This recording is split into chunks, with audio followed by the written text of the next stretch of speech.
Sven, allereerst ja, de presentatie van een ploegjoer, maar hoe een week het eerste kampioenschap. Hoe vier best? Nou, ik denk dat het goed gaat. Ik heb goede trainingstijden erin en op het moment denk ik dat ik goed voor sta. Ik zit er net super goed voor, maar ik net slecht. En ik heb toch een hele nice start maken en ja, dat is even afwachten hoe het straks allemaal valt. Die goede trainingstijden, kan je daar wat over zeggen? Nou ja, weinig. Natuurlijk ben je blij dat je gewoon knappe tijden rijdt, maar het zijn nog relatief weinig voor de rest van het seizoen natuurlijk. Welke afstand Ries bedenken? Ik denk waarschijnlijk alles. De 1500 op Vreed, de 4 van Vreed, de Snun, de 1500 en Snijn de Tien en de Mastard.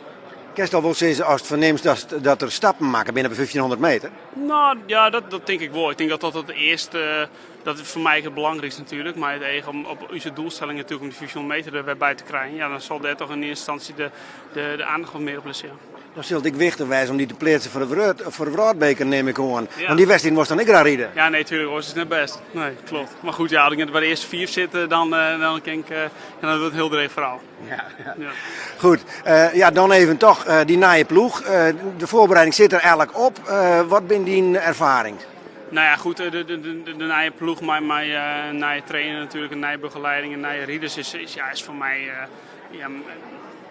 mega verhoring. En van het ene val je in het oren. En dus ik bewust was en ik wil wat oors en ik wil oren mensen om me heen en ik wil op een oren manier triggerd worden. En al met al denk ik wel dat ik een goede keuze maak heb. En toen uiteindelijk met de resultaten natuurlijk wel daarvoor spreken.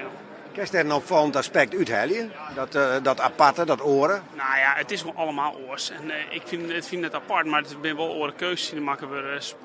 Trainingstechnisch, alles eromheen. En het is gewoon een oren manier van sport bedrijven. En natuurlijk wil ik mijn eigen kracht en niet net verliezen, maar het is ook goed om een keer oren inzicht te hebben. Dan is er ook wel zijn van ja, wat minder de speel van de ploeg. Hè? Wat minder alles draait om Sven. Wie dat zei? Nou, lekker toch? Ja, heerlijk. Vind ik ook heel lekker. Altijd zo is. Zo viel het nog niet, hè? Nee. Dus ik ga in ieder geval, ik ben niet te kwart kan.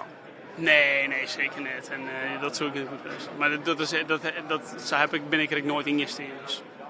Ja, dan die combinatie van hutfietsen en reetrieden. Ja, reetrieden binnen hutfietsers. Maar denk dat je hem er werkelijk wat een hak kennen aan de trainingsoonpak en al het soort zaken? Nou ja, het is meer natuurlijk aan de begeleiding dat die gewoon kunnen brainstormen hoe kennis delen dan dat het aan zich voor de wie ze uiteindelijk fietsers fietsen. En natuurlijk zullen wij mogelijk samen dingen kennen dan samen op trainingskamp kennen in en dat we motivatie en plezier uit het hele team krijgen, uit het hele proces en uit het hele beeld. Tuurlijk, absoluut.